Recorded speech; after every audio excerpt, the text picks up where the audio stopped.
The silence was the first thing Elias truly noticed. Not the absence of noise, but the presence of quiet, a deep, velvet stillness that felt almost physical against his eardrums. He'd driven 7 hours north, deep into the Cascade foothills of Washington, trading the relentless thrum of Seattle for this rented cabin, a modern A-frame swallowed by Douglas firs. Burnout wasn't a strong enough word for the gnawing emptiness that had consumed him after the studio folded. He, Elias Thorne, sound designer extraordinaire, needed to recalibrate his senses, strip away the layers of artificial sound, and find something. Anything other than the low hum of anxiety that had become his constant companion. This isolation, this profound quiet, was supposed to be the cure. Let's begin the story. Get comfortable and listen closely.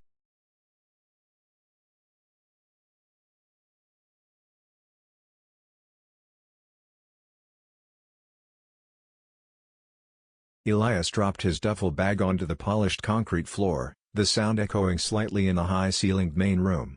Floor-to-ceiling windows offered a staggering view of dense, emerald forest, sunlight filtering down in dappled shafts. It was beautiful, stark, and utterly remote. He'd specifically chosen it for the listing's candid description: unreliable cell service. Spotty satellite internet. Perfect for disconnecting. Exactly what he craved. He spent the first afternoon exploring the cabin's small footprint.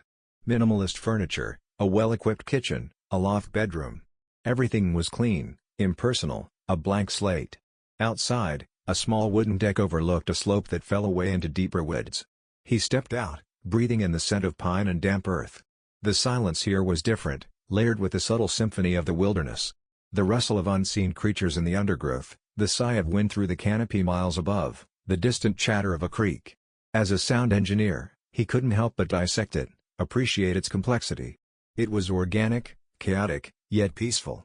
A stark contrast to the meticulously crafted, often demanding soundscapes he usually inhabited. His phone, predictably, showed only one bar, flickering uncertainly. He needed to check in, assure his sister Chloe he hadn't driven off a cliff. After several tries, the call connected, fractured by static. "Eli? Can you hear me?" Chloe's voice was thin, distant. "Yeah, Chloe. Mostly. Made it okay. Good. Sounded like you were underwater for a second."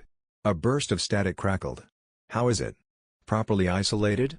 Tell me about it," Elias chuckled, pacing near the window, trying to hold the signal. "Haven't seen another soul since the turnoff. It's quiet. Just what the doctor ordered, huh?" Worry laced her tone, even through the interference. "Seriously, Eli, are you doing okay? You sounded rough last week." "Better now. Just need to decompress. Drown out the noise." Another crackle nearly obliterated her response. "Take care of yourself.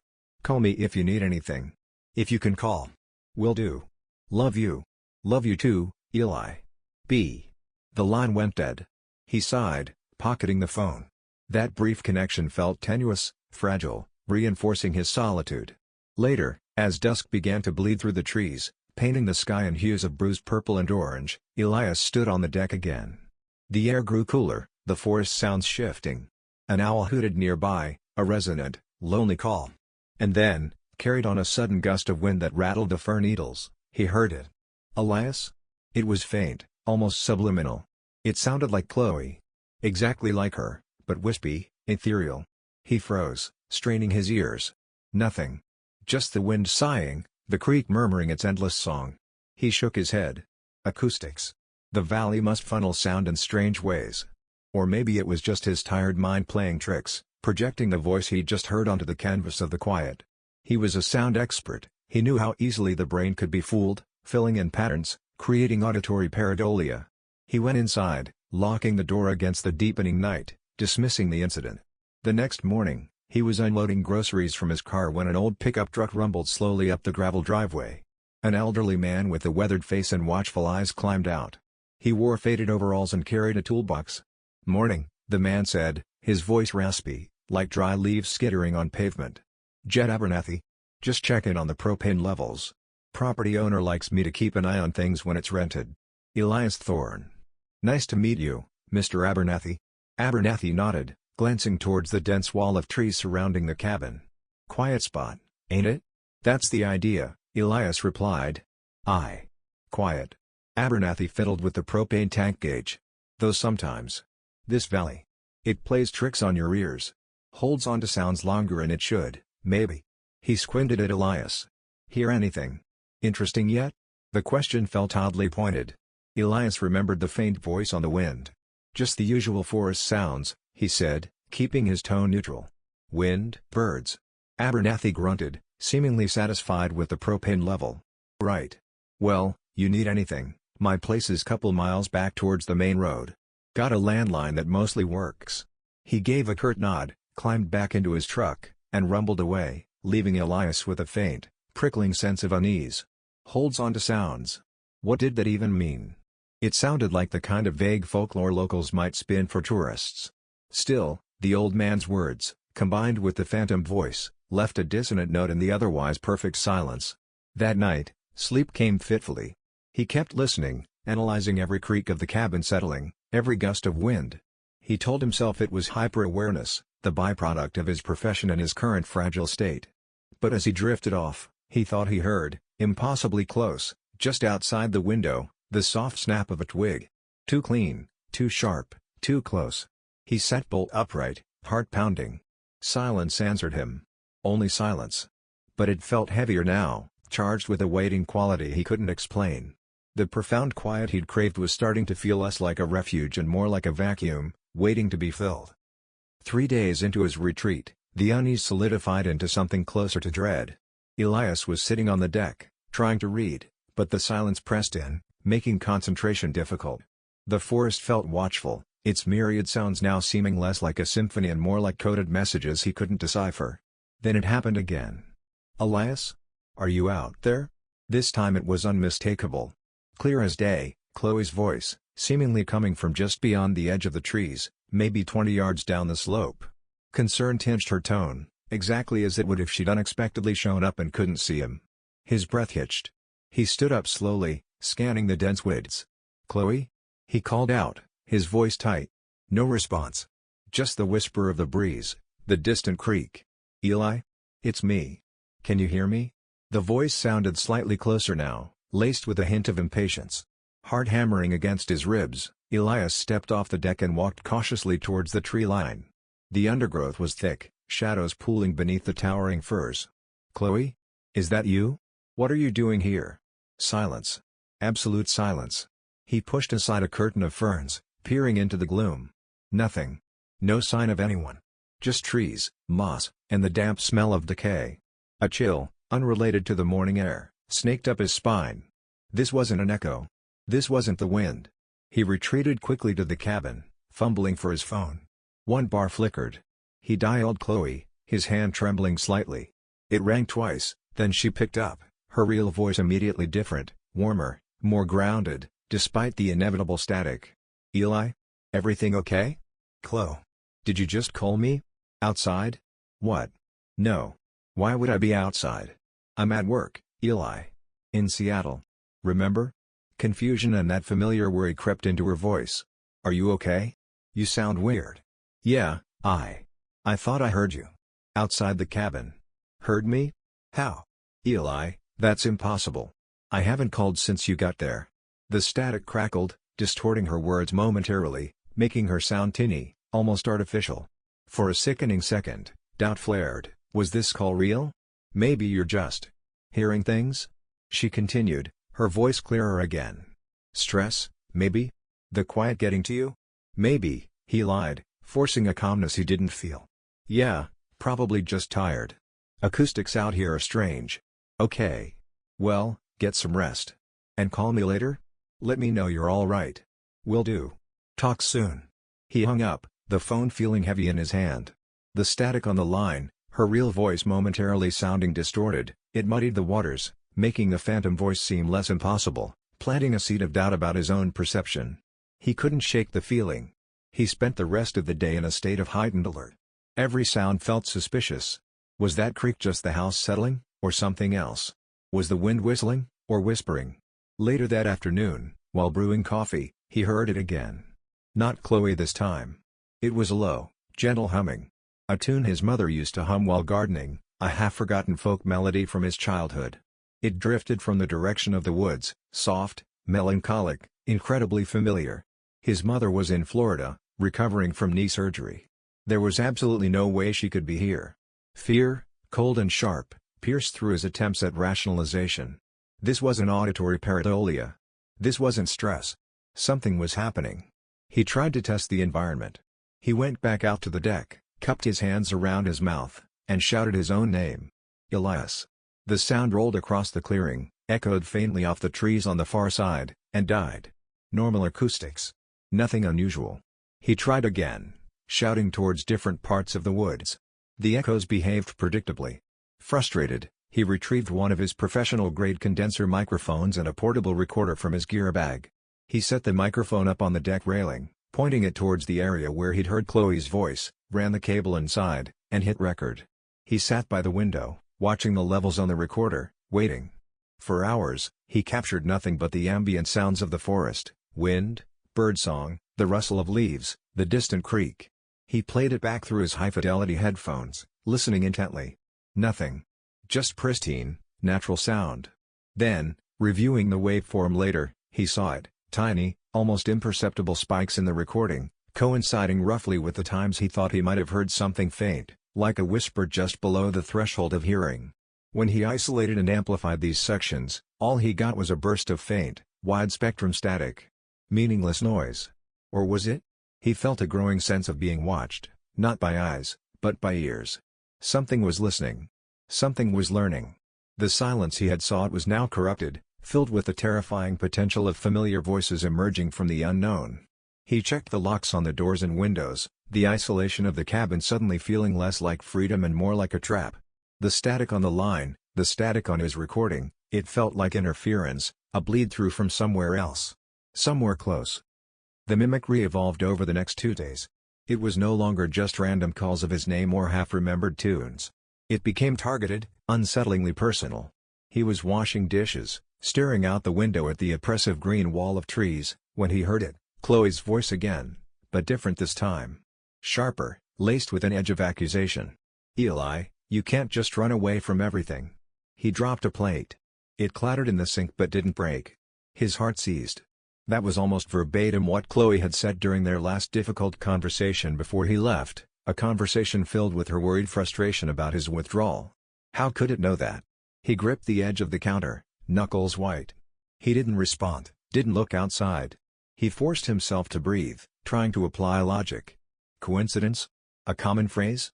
But the intonation, the slight sigh before the words. It was uncannily precise. Later, while trying to read on the couch, another voice materialized, seemingly from the corner of the room, near the unlit fireplace. This time, it was his father's voice, gruff, reserved, but with an undercurrent of disappointment he knew all too well. "Expected better from you, son. Wasting your talent out here." Elias flinched as if struck. His father, a man of few words but high expectations, had expressed similar sentiments, albeit more gently, after Elias lost his prestigious job. The mimic didn't just copy the voice, it copied the emotional weight, the specific phrases that resonated with Elias's deepest insecurities. This wasn't random echoes caught in a valley. This felt deliberate. Calculated. It was probing him, testing his reactions, plucking at the raw nerves of his anxieties and regrets. The mimicry was becoming a tool of psychological manipulation. He tried calling Chloe again, needing the anchor of her real voice, needing to confirm the boundary between reality and whatever nightmare this was becoming. The connection was worse than ever, breaking up constantly.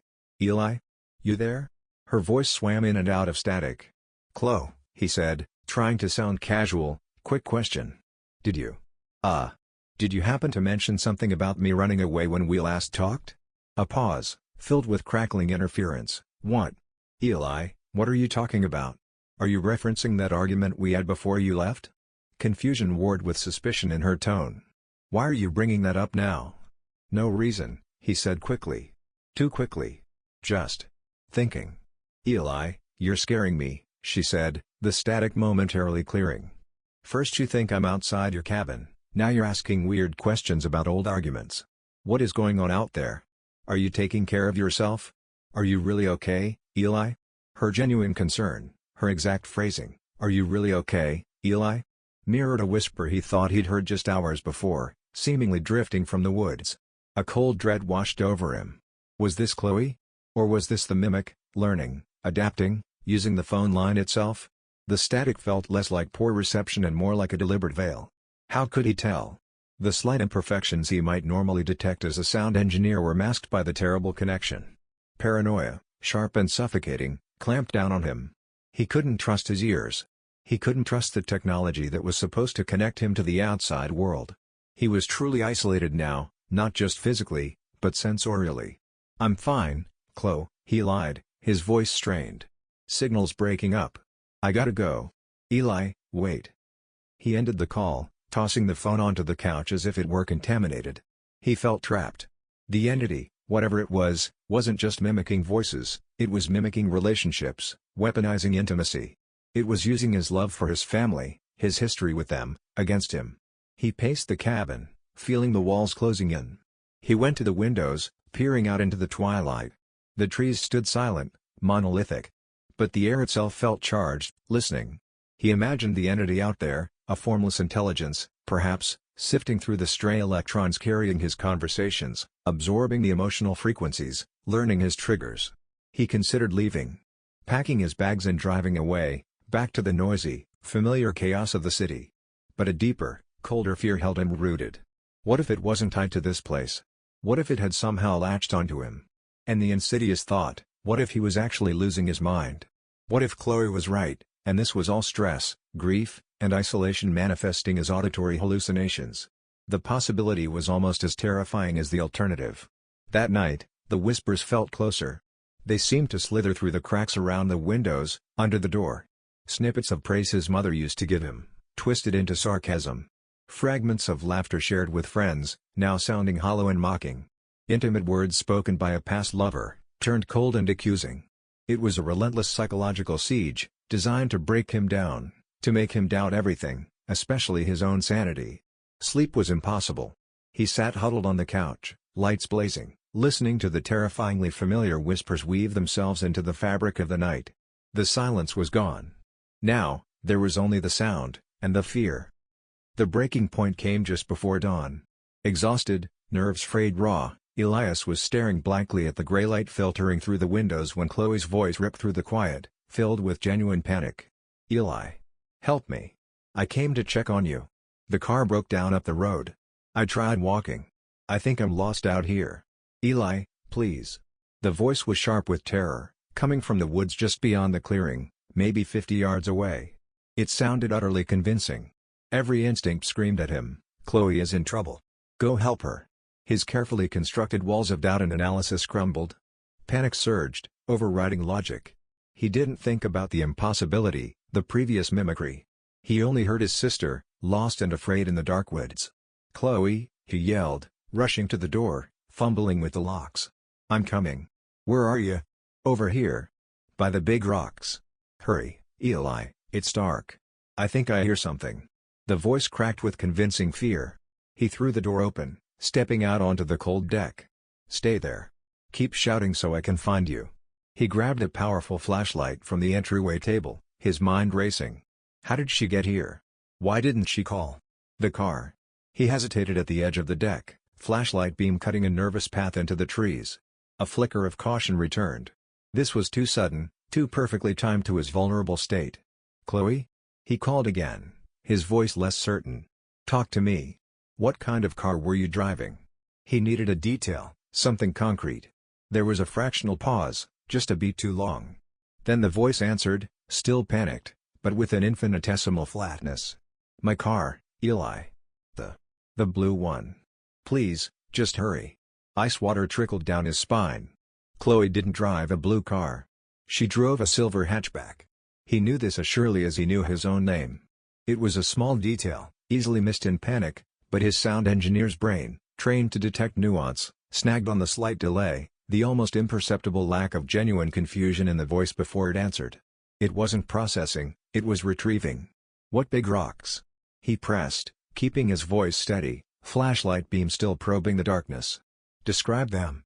Another pause, longer this time. The panicked edge in the voice wavered, thinning out. "Just rocks, Eli. Big ones. Please. It's cold." The voice trailed off, and for a split second, the mimicry fractured entirely. It wasn't replaced by silence, but by a sound that made the hair on his arms stand on end, a dry, chitinous clicking, like 1,000 tiny insects rubbing their legs together, overlaid with a burst of sharp, high-frequency static. It lasted only an instant before snapping back into Chloe's frightened plea, "Eli?" But it was too late. The mask had slipped. The horrifying truth crashed down on him with physical force. This wasn't Chloe. This wasn't even a sophisticated recording. It was something else.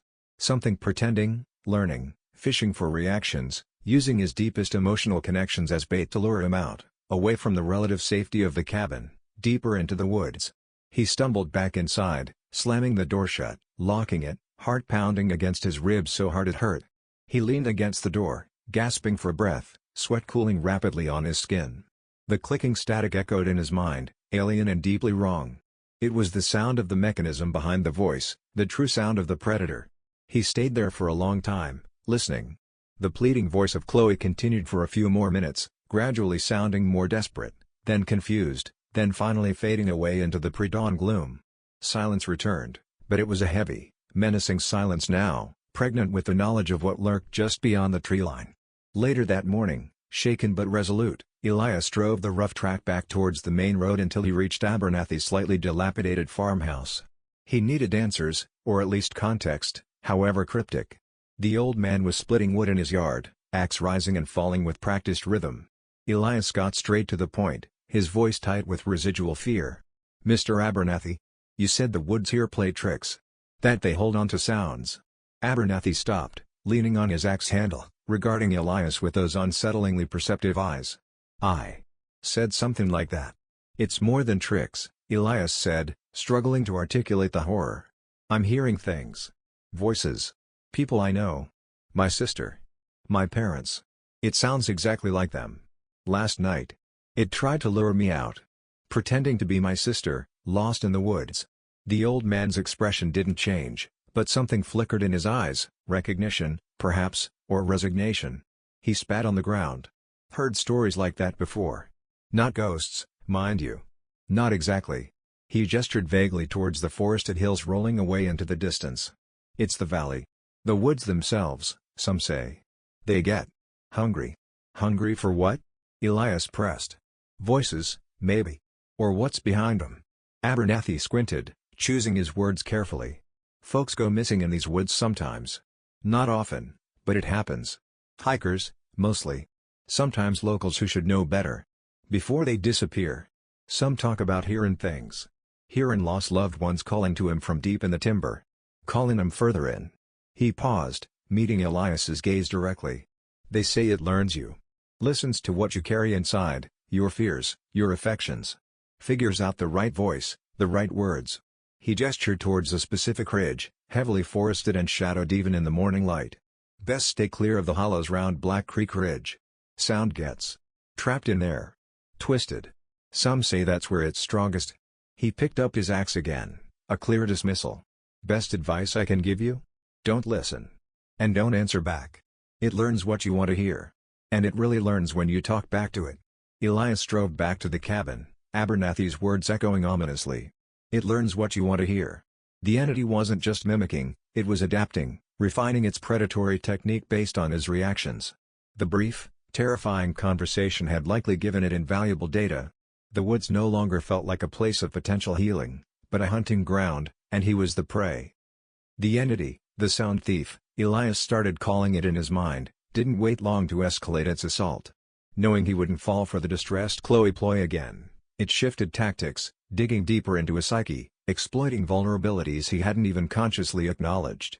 That evening, as twilight painted the woods in shades of deep violet and gray, a new voice emerged from the trees, closer than before, seeming to emanate from the shadowy area near the creek bed Abernathy had warned him away from. It was the voice of his grandmother, Nana Sylvie, who had passed away 2 years prior. A voice thick with her familiar Quebecois accent, trembling slightly, sounding frail and lost. "Eli? Mon Petit? I can't find my way back. It's so dark here." Elias froze mid-step in the kitchen, a mug of tea halfway to his lips. Grief, sharp and unexpected, lanced through him. He'd been close to his grandmother, and her slow decline had been painful to witness. Hearing her voice now, so perfectly replicated, sounding confused and vulnerable as she often had in her final months. It was a devastatingly effective lure. Part of him, the grieving grandson, desperately wanted to run outside, to find her, to offer comfort, even knowing it was impossible, illogical. He forced himself to stay put, gripping the counter until his knuckles turned white. He closed his eyes, picturing Nana Sylvie's face, her real face, safe in his memory. "You're not real," he whispered, the words tasting like ash in his mouth. "You're just a sound." The voice outside faltered, then shifted, adopting a pleading tone. "But I miss you, Eli. Don't you miss me?" It was a calculated, emotional blow. He turned away from the window, refusing to engage, refusing to give it the satisfaction of a response. The voice eventually faded, leaving behind a profound ache in his chest. The sound thief wasn't just trying to lure him physically, it was waging a psychological siege. Later that night, the sounds moved closer, seeming to circle the cabin. He heard faint tapping on the window panes, rhythmic, almost like a familiar knock his father used to use on his bedroom door as a kid. Then, whispers, seeming to come from multiple directions at once, Chloe's worried inquiries, his father's disappointed sighs, his mother's humming, all overlapping, creating a disorienting auditory fog. He checked the locks again, drawing all the blinds, barricading himself inside the modern, glass-walled cabin that now felt terrifyingly exposed. The sleek design, once appealing, now offered no sense of security, only transparency. He retreated to the center of the main room, away from the walls, feeling watched, listened to, from all sides. Sleep was completely out of the question. Exhaustion warred with adrenaline. He began to experience auditory flickers even inside the sealed cabin, with no clear source point, a fragment of Chloe's laugh directly in his right ear, a sharp intake of breath like his mother's just behind him. Were these more sophisticated tricks from the entity, somehow projecting sound directly into the cabin? Or was his own mind, under duress, starting to generate its own phantom noises, blurring the line between external threat and internal breakdown? He couldn't be sure, and the uncertainty was agonizing. Desperate for some defense, some way to reclaim the sonic space, Elias resorted to his sound engineer's toolkit. He set up his portable studio monitors and blasted loud music, aggressive industrial tracks, dense classical orchestrations, anything with complex textures and high volume. For a while, it worked. The sheer force of the sound waves seemed to overwhelm the subtler intrusions. The cabin vibrated, a fortress of noise against the whispering woods. But the sound thief was adaptable. During momentary silences between tracks, the mimicry would slip through, startlingly clear. Worse, sometimes the voices seemed to subtly weave themselves into the music, a familiar phrase hidden within a complex rhythm, a simulated breath sound matching the cadence of a melody. It was insidious, violating even his attempted defense. He switched to playing pure white noise at high volume, hoping the broad-spectrum static might somehow jam the mimicry. It created a harsh, sterile environment inside the cabin, grating on his already frayed nerves. The whispers ceased, but the oppressive wall of static felt almost as menacing. And when he finally couldn't stand it anymore and shut it off, the ensuing silence felt impossibly loud, heavy with the expectation of the voices returning. It was a silence that screamed. He realized his defenses were failing. The entity wasn't just mimicking sound, it seemed to manipulate the very perception of it, exploiting silence as much as it exploited noise. It was relentless, patient, and utterly alien. He was trapped in a tightening spiral of fear and exhaustion, the lures growing more potent, his own mind becoming an increasingly unreliable narrator of his reality. Cornered and sleep-deprived, Elias felt a different kind of instinct kick in, not fight or flight, but the analytical drive of his profession. He couldn't outrun it, he couldn't block it out completely, so maybe he could understand it. Maybe he could fight sound with sound. He retrieved the rest of his high-end recording equipment, multiple microphones, preamps, a laptop loaded with spectral analysis software. This was his domain. If this entity operated through sound, maybe its manipulations left artifacts, signatures he could detect. He started by analyzing the recordings he'd managed to capture, focusing on the moments the mimicry was clearest, even the flawed ones. He ran the voice snippets through his software, examining the waveforms, the frequency spectrums, the harmonic content. The mimicry was astonishingly good, capturing the fundamental frequencies, the formants, the unique timbre of each voice with terrifying accuracy. But there were anomalies. Tiny imperfections his ears might miss but the software could visualize. Occasional unnatural frequency peaks, particularly in the higher ranges, almost like digital aliasing but organic. A subtle, rhythmic pulsing buried beneath the voice in certain samples, too regular to be natural breathing. And the dry, clicking static he'd heard when the Chloe lure slipped. The spectral analysis showed it as a complex burst of broadband noise with sharp, percussive transients, utterly unlike any natural sound or electronic interference he knew. He began setting up microphones strategically inside and outside the cabin, routing them to his laptop. He wasn't just trying to record the voices anymore, he was trying to triangulate their source, to map how the sound moved through the environment. He noticed the mimicry often seemed loudest, or perhaps clearest, when originating from the direction of Black Creek Ridge, the area Abernathy had warned him about, known for its strange rock formations. He also started correlating the intensity of the phenomena with environmental conditions. The voices seemed more active, more persistent, during heavy fog or at the transitional hours of dawn and dusk. Was it atmospheric density affecting sound transmission? Or did the entity itself prefer these liminal states? Experimenting further, he discovered unsettling acoustic dead zones around the cabin, small patches just a few feet wide where ambient forest sounds seemed unnaturally muffled, almost sucked out of the air. Conversely, other spots acted like crude parabolic reflectors, amplifying distant sounds with startling clarity. The valley didn't just hold on to sounds, it actively manipulated them. Based on Abernathy's folklore, it learns what you want to hear, steals voices, and his own technical observations. Elias started forming a cohesive theory. The sound thief wasn't a ghost or a demon in the traditional sense. It felt more like an auditory predator, a highly specialized organism, or perhaps a bizarre natural phenomenon tied to the unique geology and acoustics of this valley. He hypothesized it didn't possess intelligence as humans understood it, but rather an advanced, instinctive ability to perceive, analyze, and replicate sound patterns, particularly those saturated with strong emotion, fear, love, grief, longing. These emotionally charged vocalizations were its nourishment, or perhaps simply the most effective signals to analyze for mimicry. It absorbed these patterns, carried on the wind, through stray electronic signals like his phone calls, maybe even through some form of psychic resonance with strong emotional states. It refined the mimicry through trial and error, learning which voices and phrases elicited the strongest reactions from its prey. The luring wasn't driven by malice, necessarily, but by a predatory instinct: draw the source of the desired sounds, the living, breathing, feeling human, deeper into its territory, its nest perhaps near Black Creek Ridge, where the acoustic anomalies were strongest. What happened to them there? Abernathy's tales of disappearances suggested nothing good. Maybe it fed on the final burst of fear, or the life energy itself, leaving no trace. This theory didn't make the situation less terrifying, but it shifted Elias's perspective. He wasn't just dealing with the supernatural, he was facing a complex environmental hazard, a sonic predator operating on principles he could potentially analyze and counteract. His fear began to mingle with a grim determination. He was a sound engineer. This thing hunted with sound. Maybe, just maybe, he could hunt it back. He started formulating a plan, based on frequencies, feedback loops, and the fragile hope that even an auditory predator had weaknesses. The assault began just after midnight, more intense than anything before. It was as if the sound thief sensed Elias's shift from passive victim to active investigator and decided to end the game. The air inside and outside the cabin became thick with sound. Not just one voice, but a cacophony. Chloe pleading for help, his father issuing stern commands, his mother weeping softly, Nana Sylvie whispering his name, even snippets of his own voice thrown back at him from past recordings or calls.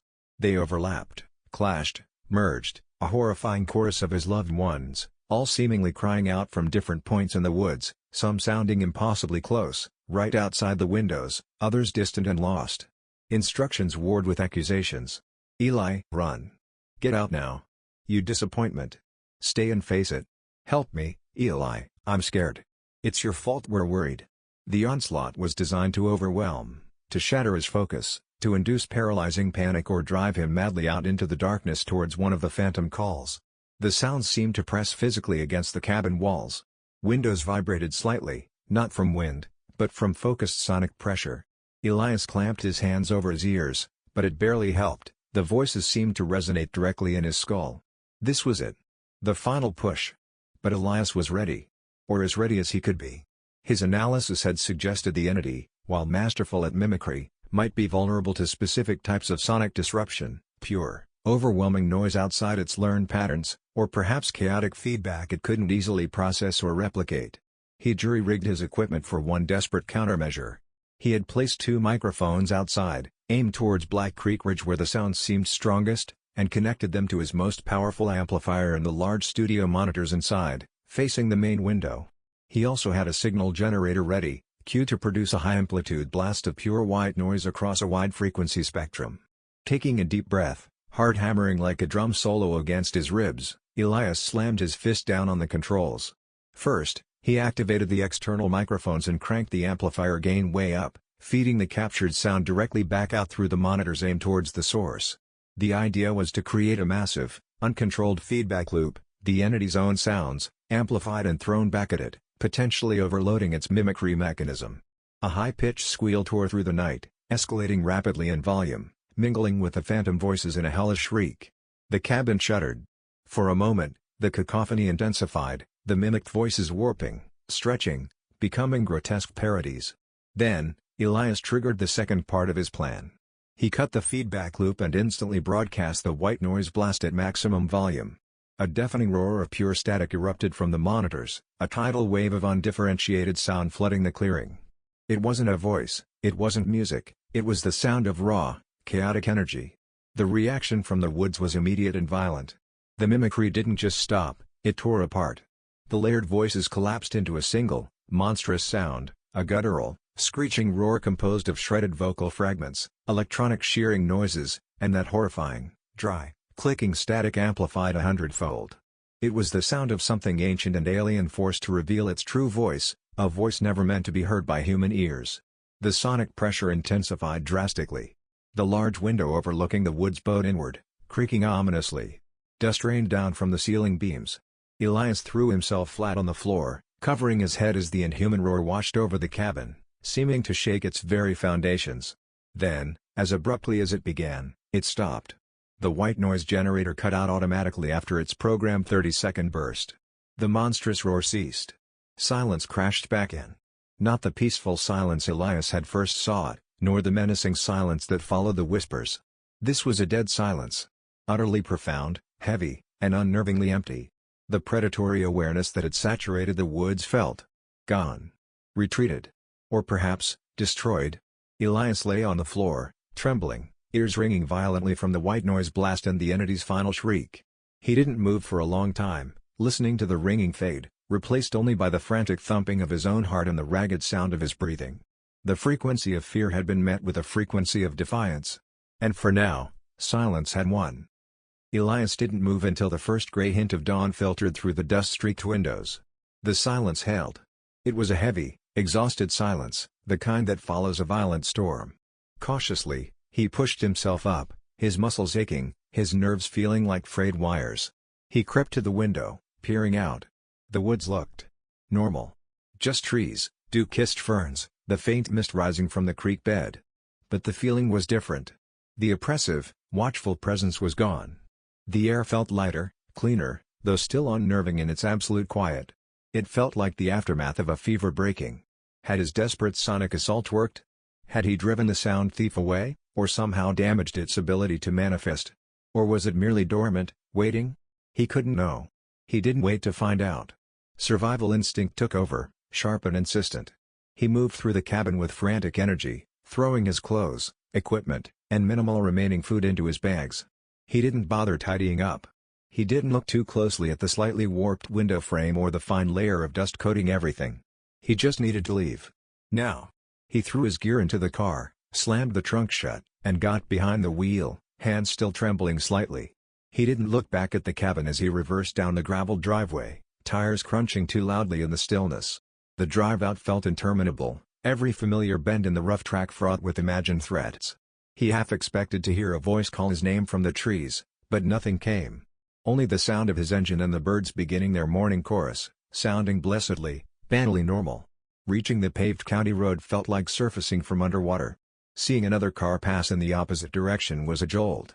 When his phone suddenly chimed, indicating a cluster of missed messages and voicemails as service bars finally appeared, the relief was so profound it almost brought him to tears. Civilization. Connectivity. Noise. He pulled over, needing a moment. He listened to a frantic voicemail from Chloe, left the previous day after he'd cut her off, her real voice thick with worry. He called her back immediately. Eli. Oh my God, finally. Are you okay? I was about to call the sheriff. What happened? You sounded terrible yesterday, and then nothing.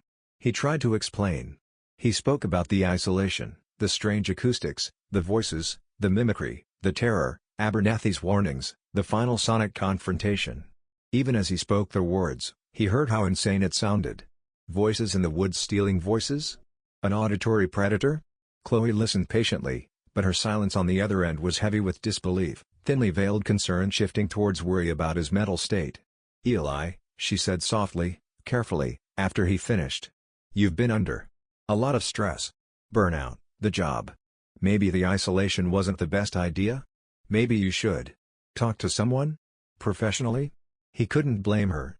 It sounded like a breakdown narrative. He didn't push it. "Yeah," he said tiredly. "Maybe. I'm heading back now. I just needed to get out of there." The drive back to Seattle was a blur. Re-entering the city's familiar soundscape, traffic, sirens, chatter, felt both jarring and immensely comforting. He went straight to his apartment, showered, and collapsed into bed, but sleep offered little respite, filled with echoing whispers and dry, clicking static. Months passed. Elias tried to piece his life back together. He found freelance sound design work. He reconnected with friends. He spoke to Chloe regularly, carefully avoiding the topic of the cabin. But the experience had left indelible scars. He found himself constantly, subconsciously analyzing voices, on the phone, in recordings, even in person. He'd listen for those minute imperfections, the fractional delays, the subtle flatness that might indicate something was off. He became hyper-aware of static on phone lines, his anxiety spiking with every crackle. Trusting what he heard, especially through technology, became difficult, sometimes impossible. One rainy Tuesday evening, he checked his voicemail. There was one new message, from Chloe, time-stamped that afternoon. He hit play. "Hey Eli," her voice filled his apartment, warm, familiar, perfectly normal. "Just checking in. Thinking about maybe grabbing dinner this weekend if you're free? Let me know. Hope you're doing okay. Talk soon, love you." The message ended. He was about to delete it when he heard it. Just before the electronic beep signaled the end of the recording, lasting less than half a second, buried deep in the silence after her words, a faint, almost imperceptible pulse of dry, clicking static. Click-DCK. His blood ran cold. Was it real? A glitch in the network?